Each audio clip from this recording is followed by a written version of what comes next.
genre, on va commencer.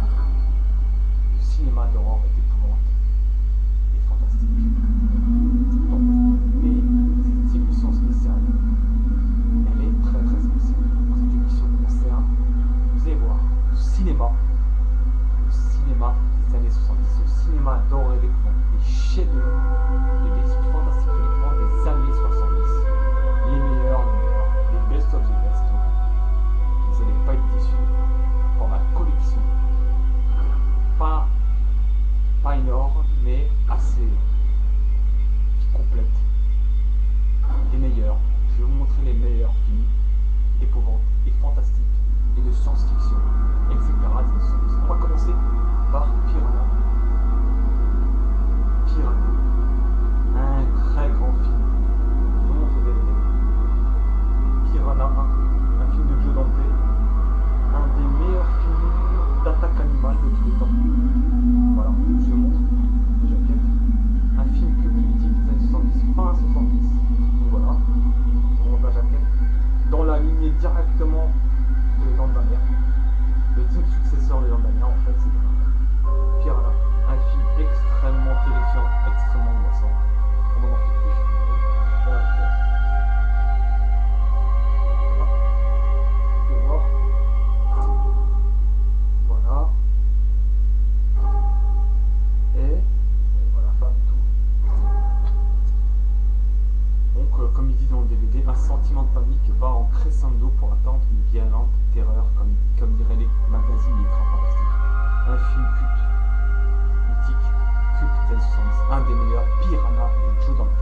Joe Dante, réalisateur de Gremlins et de Hurlement, le mythique et cultissime Hurlement, le film de loup-garou, mythique film de loup-garou des années 80. Donc c'est le grand réalisateur Joe Dante. Voilà.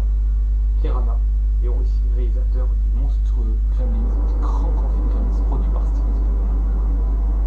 Piranha, film ultra culte, les années 70, un grand classique. Vous pouvez voir. Donc voilà, je montre. Voilà. Donc voilà quoi. Donc avec un scénario de John Sayles, Apollo 13, est mis en scène par le maître du fantastique Joe Dante, Gremlins 1 et 2, Small Soldier, un film pour enfants, et L'Aventure intérieure, un film d'aventure tout public. Piranha est un mélange d'horreur et d'humour dans un audacieux impulsé. Comme il dit, un fleuron du cinéma d'épouvante des 70, un grand classique. Donc on va continuer. Alors là, chers téléspectateurs du web, vous n'allez pas être déçus. Un très grand film d'épouvante, extrêmement gore, extrêmement culte, réalisé par le grand George A. Romero. Regardez bien, ça va frapper fort. Zombie de George A. Romero. Que dire que ce film est fantastique. Un des meilleurs films d'horreur de tous les temps. Pour moi, directement dans le top 15. Avec des excellents acteurs. Au sommet de leur forme, au sommet de leur art. Donc voilà. George A. Romero au sommet de son art. Que dire de plus que ce film est prodigieux. Un film d'horreur sanglant, des scènes insoutenables, abominables, des scènes d'horreur. Et les maquillages sont faits par le grand Tom Savini. Tom Savini, voilà, c'est un assistant de Serge Romero qui a travaillé avec lui, dans plusieurs films avec lui, comme Maniac. D'autres films aussi, comme Creepshow, etc. Un grand maquilleur, Tom Savini. Donc les maquillages sont extrêmement crédibles, extrêmement saisissants. Zombie, chef-d'œuvre de l'épouvante. Le meilleur film de zombie pour moi, tout simplement. Le meilleur film zombie avec Jour des Morts Vivants et Retour des Morts Vivants, la trilogie pour moi. Zombie, Retour des Morts Vivants de George A. Romero et le Retour des Morts Vivants de Don O'Bannon, co-auteur de Alien, le scénariste de Alien. Les trois sont les meilleurs films de zombies, il n'y a pas de doute là-dessus. Zombie de George A. Romero. Donc voilà. Attendez. Voilà, donc qu'est-ce que je peux vous dire de plus? C'est un chef-d'œuvre de l'épouvante, comme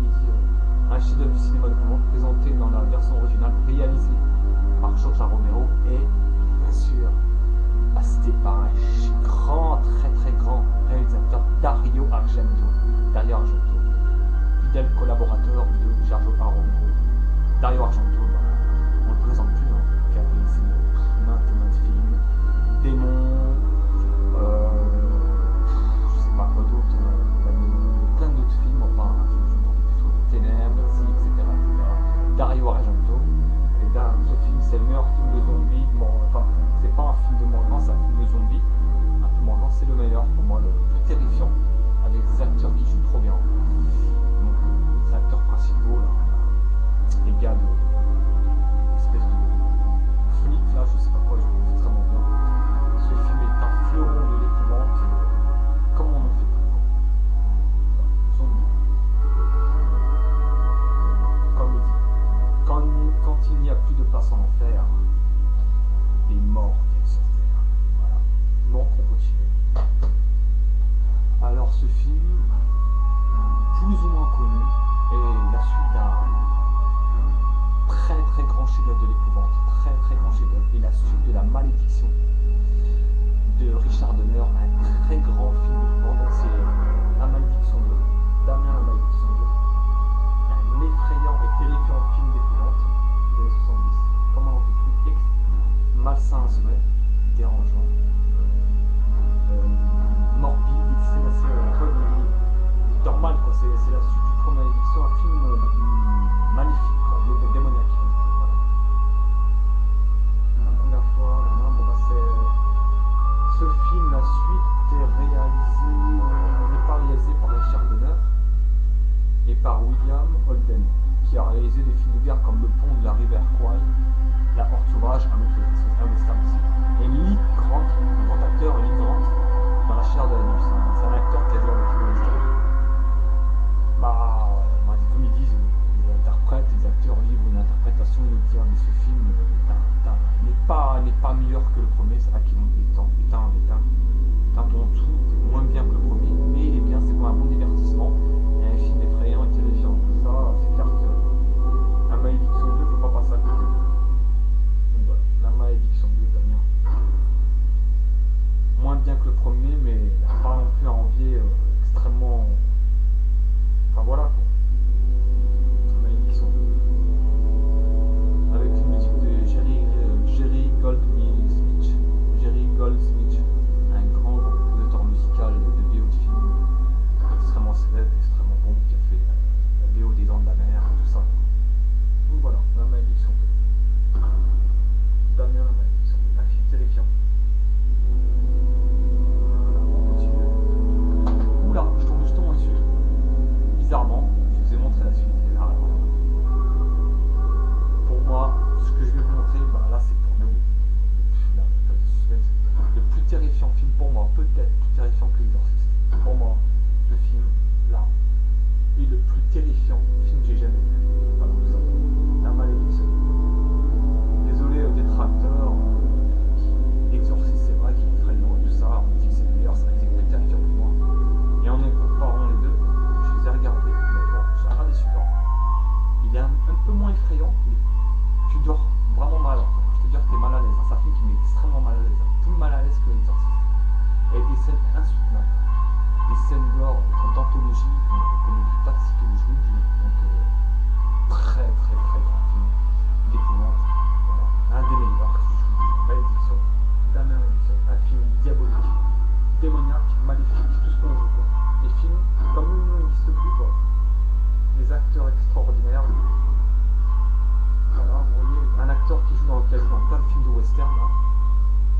Voilà, les couples et tout ça, comment il s'appelle, je sais pas. Bon, excusez-moi, je vais remettre de la musique. Bon. Voilà.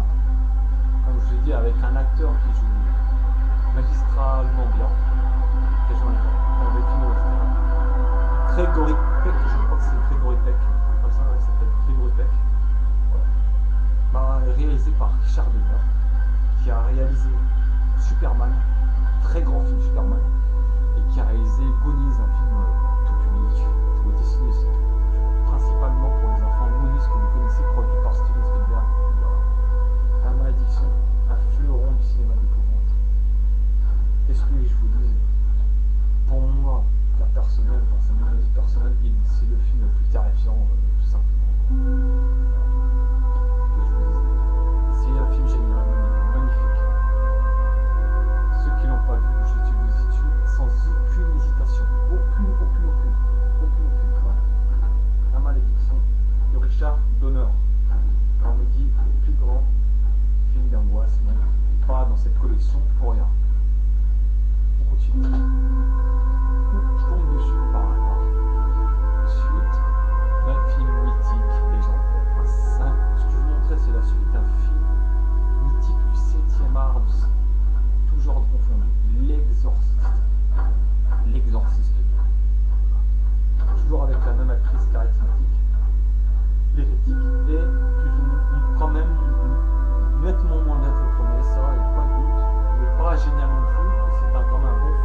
musique originale de Spider-Man, avec l'aide de la musique d'Ennio Morricone, le génialissime Ennio Morricone, le cultissime Ennio Morricone.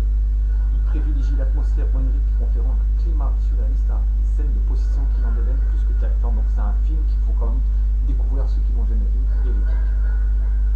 Et Exorciste 2. Donc voilà, un bon film d'épouvante. Que dire de plus, qu'il y a un bon scénario, que ça tient la route, la mise en scène est efficace. Et en globalité, les films étaient assez sympathiques et bien. Donc voilà, on continue pour Exorcist 2. Mais quand même terrifiant, c'est quand même un film d'épouvante, hein. C'est pas non plus un film à la Wall Again. Hein. Pas les films de maintenant, quoi. Voilà. On continue. Bon, on tombe dessus par le génialissime, le grandissime maître, un des plus grands maîtres de l'histoire, Dario Argento. Allez, Suspiria, son meilleur film.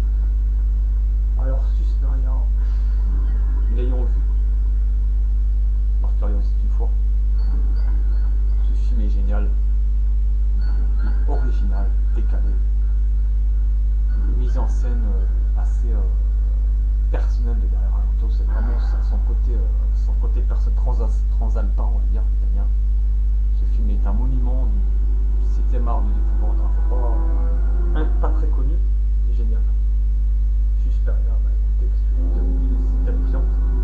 À l'illumination d'un véritable opéra de rock, Suspiria est le chef-d'œuvre de Dario Argento, spectacle de son et de lumière. Le film multiplie parfois même par tout ce qui se pratique dans le fantastique. C'est-à-dire vraiment par il y a beaucoup de côté baroque dans le film, présent la retenue, outragement baroque, hirondelle, flamboyante, irrésistible, attirante, l'antichambre terrestre de l'enfer. C'est un super film avec des bons acteurs, bien sûr réalisé par main de maître par Dario Argento, donc il ne faudra pas ça.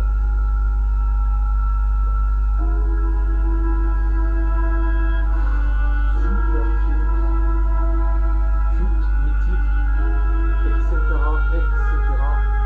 par Dario Argento. Bon, on continue. Ce film-là est une rareté. Ce film est une rareté que je vais vous montrer, avec un très grand acteur qui a fait un film culte par la suite, le Cine, un acteur qui a joué dans le Silence de Mickey, un très grand acteur, Anthony Hopkins, dans ses premiers rôles, un vieux film dans la lignée de l'Exorciste, etc. Je vais vous le montrer, il n'est pas connu.